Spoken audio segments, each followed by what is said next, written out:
સ્વાધ્યાય 1.1ની પાલી રકમની પાંચમી રકમ.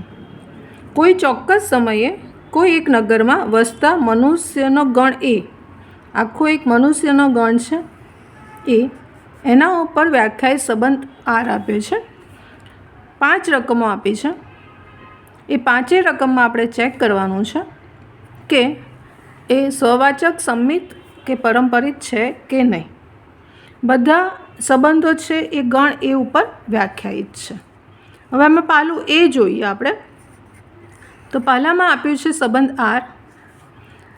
એક્સ વાય પેર ત્યારે જ બને છે જ્યારે એક્સ અને વાય એક જ સ્થળે કામ કરે છે. એટલે સૌથી પહેલાં તો આ સંબંધને આપણે સમજીશું.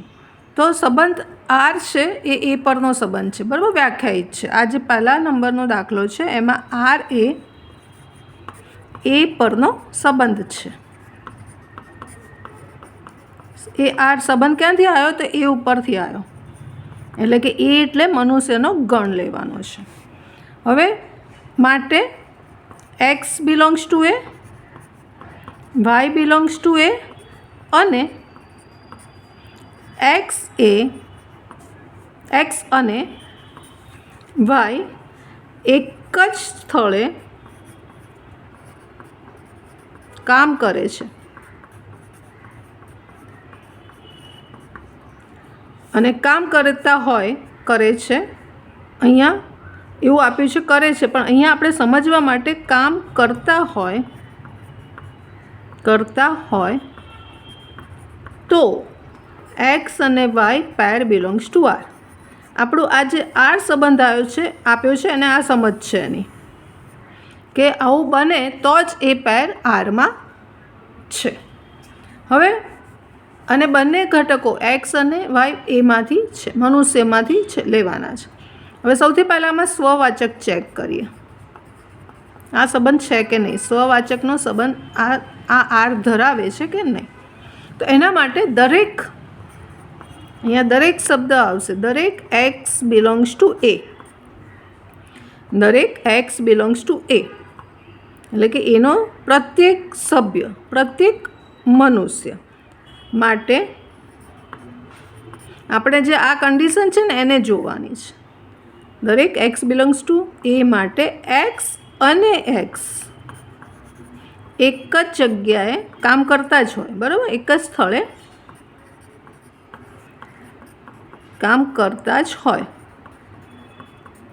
એકનો એક જ મનુષ્ય છે એટલે એકને એક જ જગ્યાએ કામ કરે. માટે જે પેર બની ક્રમિક જોડ એક્સ અને એક્સ બિલોંગ્સ ટુ આરમાં મળશે જ, આરમાં મળશે. અને માટે આ સ્વવાચક સંબંધ છે,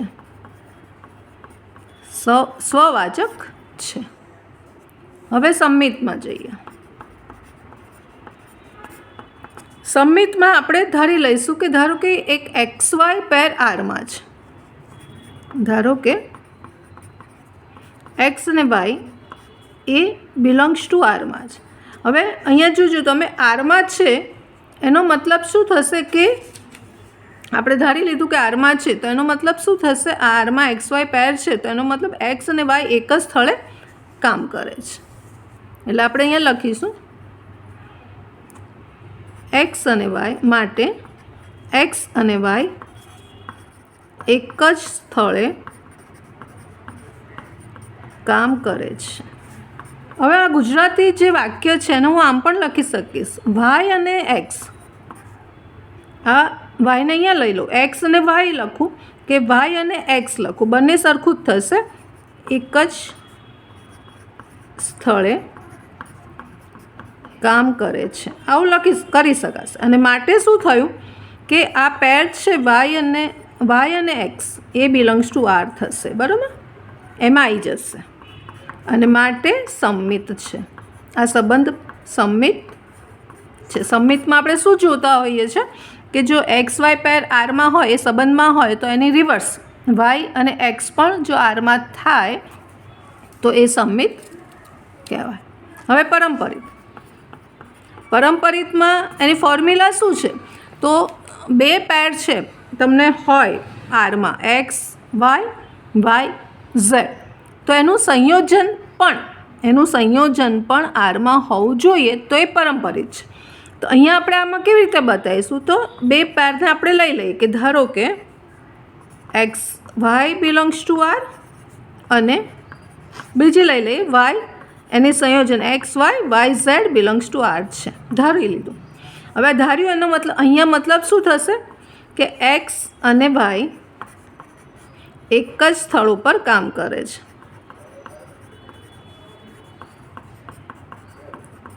બરાબર, આવું થશે આનું. અને આનું શું થશે? વાય અને ઝેડ એક જ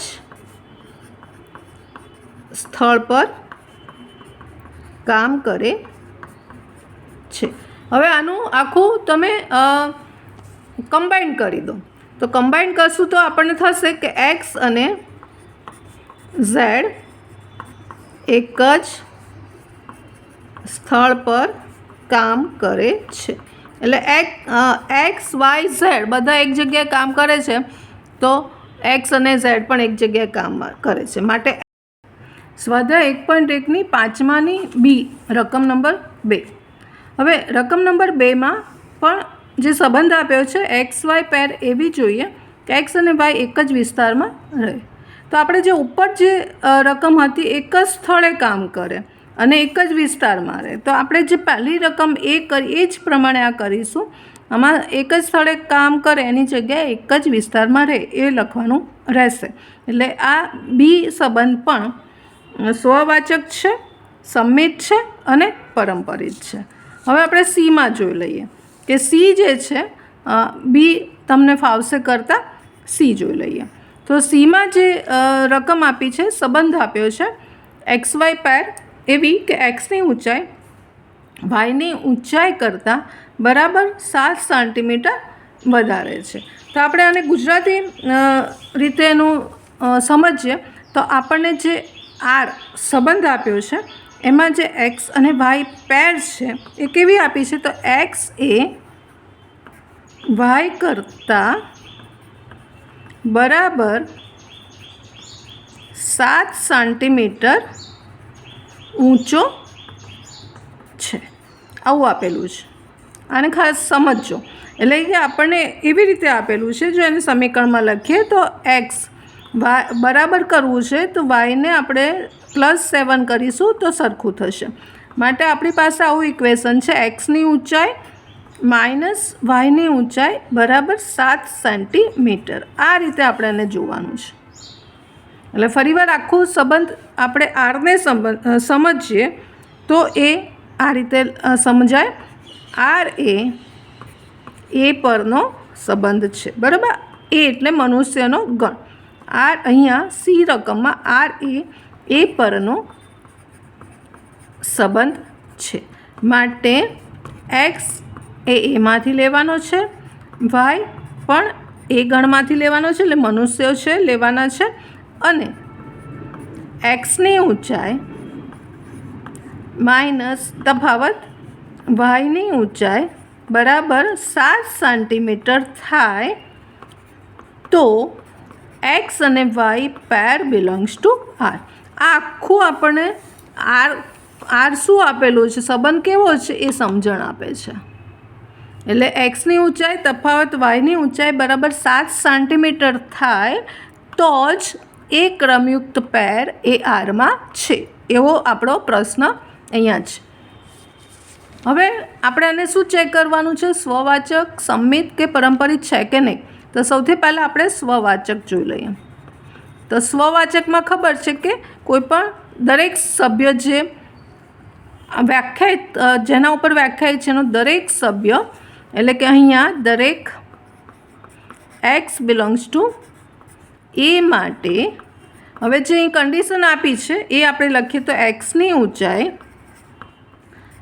તફાવત વાયની ઊંચાઈ ઇઝ ઇક્વલ ટુ વાયની જગ્યાએ શું આવશે? એક્સ. સ્વવાચક માટે એક્સની ઊંચાઈ તફાવત એક્સની ઊંચાઈ ઇઝ ઇક્વલ ટુ 7 સેન્ટીમીટર નહીં થાય, શૂન્ય થાય. ઇક્વલ શું થાય? શૂન્ય થાય. કારણ કે એક્સની ઊંચાઈ એમની ઊંચાઈ 3 ફૂટ છે તો 3 ફૂટ માઇનસ 3 ફૂટ ફરીવાર એક્સની ઊંચાઈ તો 0 થાય, એટલે 7 અહીંયા નહીં થાય. આ કન્ડિશનનું પાલન નહીં થાય. માટે પોતાની જે ક્રમયુક્ત જોડ પેર બને સ્વવાચક એ આરમાં હશે નહીં, અહીંયા આરમાં હશે નહીં. માટે એ સ્વવાચક નથી. હવે સંમિત માટે લઈ લઈએ. તો સંમિત માટે આપણે એક પેર આરમાં લઈશું કે ધારો કે એક્સ અને Y pair belongs to R, તો એની રિવર્સ પેર પણ જો આરમાં હોય, X Y belongs to R, અને પછી વાય અને એક્સ પણ જો આરમાં હોય તો સંમિત થાય. પણ હવે અહીંયા આ કન્ડિશન આપણે ધારી લીધું, ધારો કે આ પેર આરમાં છે. હવે અહીંયા શું આપેલું છે? માટે એક્સની ઊંચાઈ તફાવત વાયની ઊંચાઈ બરાબર 7 સેન્ટીમીટર. બરાબર, આપણે આ પેર આમાં આરમાં છે ધારી લીધું, એટલે આરમાં આપણને આપેલું છે. હવે હું આને રિવર્સ નહીં લખી શકું કે વાયની ઊંચાઈ તફાવત એક્સની ઊંચાઈ is not equal to 7 centimetre. એ ક્યારે નહીં થાય, બરાબર. એક્સ અને વાયની થશે, પણ વાય અને એક્સની કરવા જશો તો 7 નહીં થાય. એટલે અહીંયા ધારો કે 14 છે ને અહીંયા 7 છે તો 7 થશે, પણ 7 માઇનસ 14 તો -7 થશે. એ +7 સેન્ટીમીટર ના થાય. માટે એની રિવર્સ પેર છે એક્સ અને y is not equal to R. Reverse pair આરમાં નથી, માટે સંમિત પણ નથી, સંમિત સંબંધ પણ નથી. હવે પરંપરિતમાં જઈએ. પરંપરિત માટે બે પેરો ધારી લઈશું કે ધારો કે એક્સ અને વાય બિલોંગ્સ ટુ આર અને વાય અને ઝેડ બિલોંગ્સ ટુ આર. આ બંને પેરો ધારો કે આરમાં છે, તો એનું સંયોજન એક્સ અને ઝેડ પણ જો આરમાં હોય તો એ પરંપરિત કહેવાય. હવે એક્સ અને વાય બિલોંગ્સ ટુ આર છે, મતલબ શું થયું? એક્સની ઊંચાઈ તફાવત વાયની ઊંચાઈ બરાબર 7, બરાબર. અને અહીંયા આપેલું છે વાયની ઊંચાઈ તફાવત ઝેડની ઊંચાઈ બરાબર 7 સેન્ટીમીટર. આવું આપણને ધારી લીધું તો આપણને આવું મળશે. હવે આનું સંયોજન, જે બંનેનું સંયોજન આવું થશે કે એક્સની ઊંચાઈ તફાવત ઝેડની ઊંચાઈ ઇઝ ઇક્વલ ટુ 7 સેન્ટીમીટર નહીં થાય, બરાબર. Is not equal to 7 centimetre. માટે એનું જે સંયોજન છે એક્સ અને Z is not belongs to R થશે, અને માટે એ પરંપરિત પણ નથી. એટલે આ જે રકમ છે, આ જે સંબંધ છે, સ્વવાચક પણ નથી, સંમિત પણ નથી અને પરંપરિત પણ નથી.